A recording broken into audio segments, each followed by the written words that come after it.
Bismillahirrahmanirrahim. Assalamualaikum warahmatullahi wabarakatuh. Kita bertemu kembali di mata kuliah Kimia Klinik, Bioanalisis, Analisis Biomedik, dan Farmasi Forensik. Baik, sebelum kita melanjutkan pertemuan kita pada hari ini, mari kita berdoa sesuai dengan agama dan keyakinannya masing-masing. Semoga perkuliahan kita pada hari ini dapat berjalan dengan lancar dan kita diberikan kemudahan dalam belajar sehingga kita mendapatkan keberkahan dari perkuliahan pada hari ini. Berdoa dipersilahkan.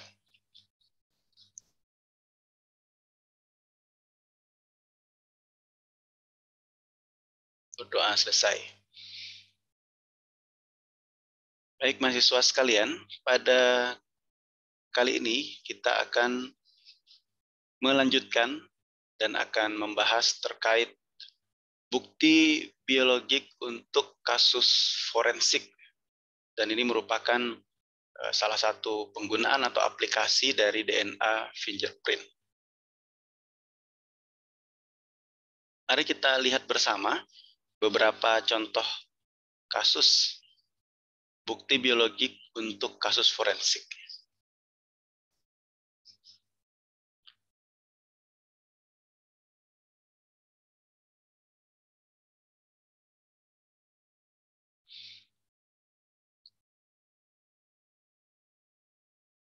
Oke, untuk bukti biologik kasus forensik, jadi barang bukti DNA fingerprint ini telah sering digunakan pada laboratorium kriminal kepolisian. Dan ini adalah contoh-contoh spesimen ataupun bukti biologik yang dapat dijadikan barang bukti dalam kasus forensik terkait dengan kasus kriminal, seperti darah, rambut, semen, ataupun sperma, dan lain sebagainya. Dan ini sebagai contoh seperti peristiwa teror bom Bali, ya. Ini banyak bukti bahan biologi telah diuji DNA fingerprint-nya untuk menentukan baik itu korban maupun tersangka dan juga mengidentifikasinya. Nah, DNA fingerprint ini juga dapat untuk identifikasi korban pembunuhan maupun pelaku pembunuhan atau perkosaan. Nah, ini merupakan suatu hal yang penting, bukti biologik ini untuk memecahkan kasus forensik. Dan mari kita lihat beberapa contoh aplikasi penggunaan ya fingerprint. Ini kasus yang pertama. Mari kita lihat bersama.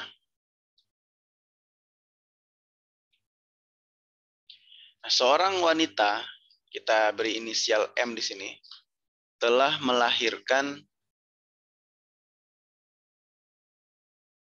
seorang anak ya, dengan inisial C. Tetapi wanita tersebut pernah dikencani oleh dua orang pria yang selama ini menjadi pacarnya. Ini kronologisnya kita lihat bersama. Pada saat wanita tersebut hamil, mereka bertengkar saling menuduh bahwa anak yang dikandung wanita tersebut bukanlah anaknya. Jadi saling menyalahkan ya. Tidak ada yang mau mengaku. Pada saat wanita tersebut melahirkan seorang anak, dia meminta pertanggungjawaban pada salah satu pria yang mengencaninya, yaitu dengan inisial F1. Tentu saja pria tersebut menolaknya ya, karena menurut pria F1 tadi, dia tidak sendiri mengencani wanita tersebut ya, karena juga ada pria lain yang diberikan simbol F2 yang juga mengencaninya. Jadi wanita tersebut melapor ke pihak polisi, kemudian polisi bagian forensik menyidik kasus tersebut. Jadi singkatnya, polisi mengambil sampel darah dari kedua pria yang pernah mengencani wanita tersebut, yaitu F1 dan juga F2, dan dilakukan uji DNA dari wanita ya. dengan inisial kita beri simbol M, kemudian anak dengan simbol C, dan juga kedua pria tersebut. Jadi dilakukan uji DNA untuk semua yang terkait ini, baik F1, F2, C maupun M. Bagaimana caranya untuk memecahkan kasus ini? Ya, maka dari uji DNA, mari kita lihat ya hasilnya bagaimana.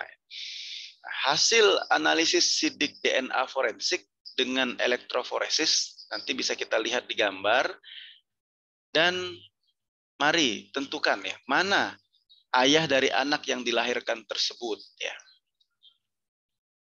Nah, ini adalah gambar hasil uji DNA itu ya dengan elektroforesis yang merupakan bukti DNA ibu yaitu M, kemudian anak C, tersangka ayah 1 atau F1, dan tersangka ayah 2 ya, F2. Nah, mana yang merupakan ayah dari anak tersebut berdasarkan hasil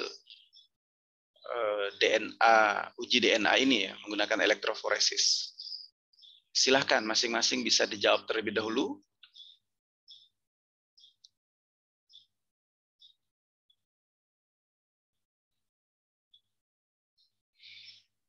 Nah, setelah kita menganalisis ya hasil ataupun polanya ya, ternyata ayah dari anak tersebut bisa kita lihat dari pita pertama ya, yang berada satu baris dengan pita kedua anak, yaitu C. Kemudian pita pertama anak ini sesuai dengan pita ibunya. Nah, dari fenomena ini, dari gambar ataupun pola yang didapatkan ini, mana ayah dari anak tersebut, F1 atau F2? Nah, kita juga harus mengingat bahwa seorang anak, setengah bagian DNA-nya itu akan berasal dari ayah, dan setengah bagian lain berasal dari ibu. Sehingga dari sini kita bisa melihat yang merupakan ayah dari anak tersebut adalah F2 ya. Nah, mari kita lihat kasus yang berikutnya, kasus kedua. Di sini ada seorang aktris cantik ya ditemukan meninggal di sebuah kamar hotel dengan tubuh setengah telanjang.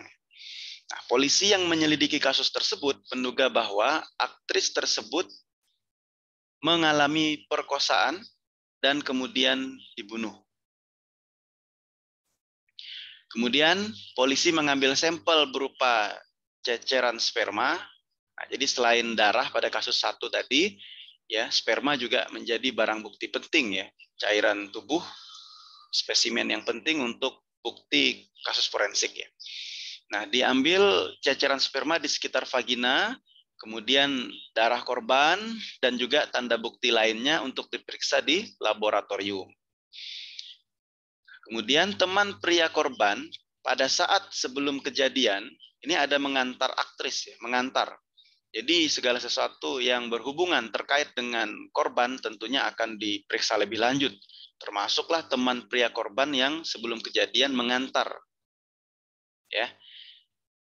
Mengantar ke hotel ya, itu juga diambil sampel darahnya, kemudian termasuk juga pegawai hotel yang melayani korban waktu menginap di hotel, itu juga ditanya, kemudian diambil sampel darahnya, dan ini adalah hasil pengujian tersebut ya, yang merupakan bukti kasus perkosaan. Bisa kita lihat di sini ada beberapa lajur. Lajur 1 dan lajur 6. Nah, ini adalah standar ya. Lajur 1 dan juga lajur 6 ini adalah standar. Lajur 3 ini adalah korban perkosaan. Kemudian lajur 4 dan 5 ini adalah tersangka. Kemudian lajur 7 ini adalah profil DNA semen yang diambil dari tubuh korban. Nah, menurut mahasiswa sekalian, kira-kira mana yang bisa menjadi pelaku?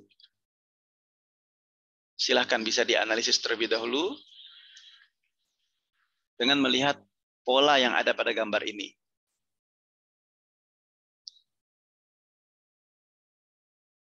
Nah, setelah kita melihat ya, ada kemiripan antara lajur 7 dengan lajur 4 ya. Jadi hasil analisa DNA fingerprint dari sampel yang diambil ini terlihat pada gambar sidik DNA lajur 7 ya.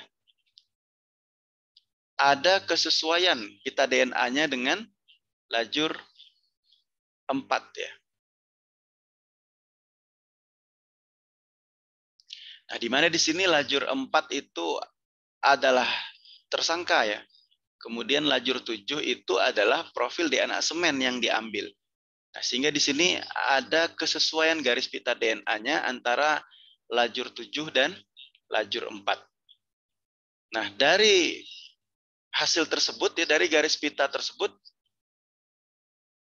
pita DNA darah pegawai hotel, nah ini ternyata yang lajur 4 ini adalah pita dari pegawai hotel ya. Dan bukti DNA sperma yang diambil dari vagina korban di lajur 7, jadi antara garis pita lajur 4 yang merupakan pegawai hotel dan juga bukti DNA sperma yang diambil dari vagina korban lajur 7 itu memiliki kesamaan.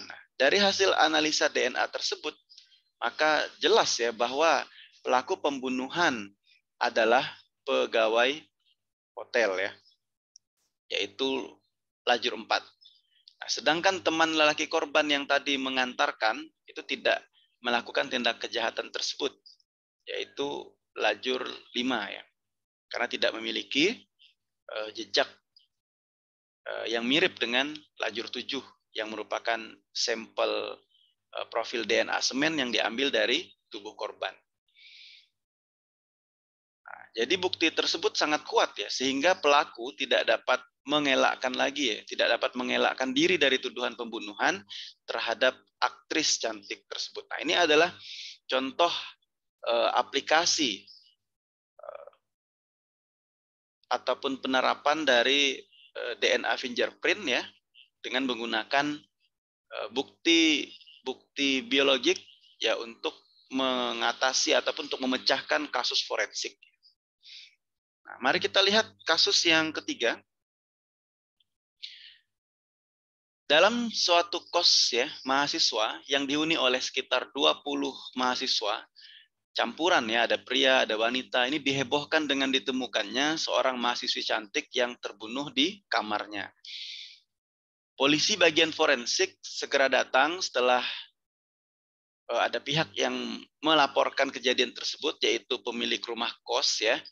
Nah, setelah diselidiki, polisi menyimpulkan bahwa mahasiswi tersebut diperkosa sebelum dibunuh. Nah, karena terlihat ceceran sperma di sekitar vagina dan juga pakaian korban tersebut setengah telanjang ya. Nah, ceceran sperma di sekitar vagina diambil sampelnya, kemudian semua penghuni pria ya, sebanyak 9 orang itu dikumpulkan, diinterogasi dan diambil darahnya ya. Begitu juga pacar korban yang tinggal di luar kos termasuk juga diinterogasi dan juga diambil darahnya. Nah, dari hasil profil DNA ini, ya, kira-kira siapa yang menjadi tersangka ini? Gambar di samping ini merupakan gambar penyidikan kasus perkosaan dengan uji DNA, di mana pacar korban juga ikut diuji DNA-nya walaupun tinggal di luar kos tersebut ya. Coba diidentifikasi. Kira-kira siapa yang menjadi tersangka ya. Di sini keterangannya adalah leader ini adalah kontrol positif. Silakan bisa dicoba untuk menganalisis sendiri terlebih dahulu ya.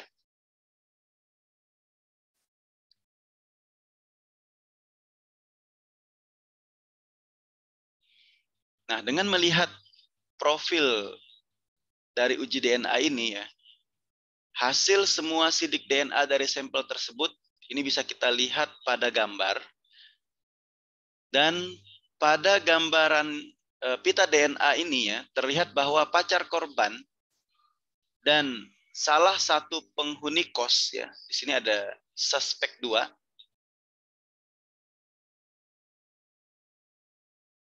Ini tidak ada kesamaan garis pita dengan barang bukti sperma.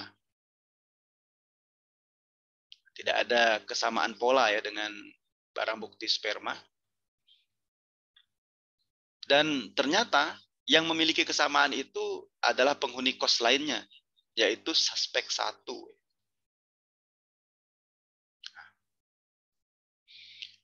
Sehingga ya teman kos pria suspek 1 itu terbukti bersalah melakukan tindak pidana pemerkosaan dan pembunuhan ya. Jadi nah di sini terdapat kesamaan polanya ya antara DNA sperma ini dengan suspek 1 ya, sehingga suspek 1 itu terbukti bersalah dan melakukan tindak pidana pemerkosaan dan pembunuhan, dan waktu diinterogasi ternyata ya sempat mengelak ya, dan karena sudah terbukti seperti ini ya tidak bisa mengelak lagi dan mengakui kemudian ya melakukan tindakan tersebut. Ternyata modusnya adalah sudah memendam rasa cinta sejak lama ya pada korban, tetapi ditolak.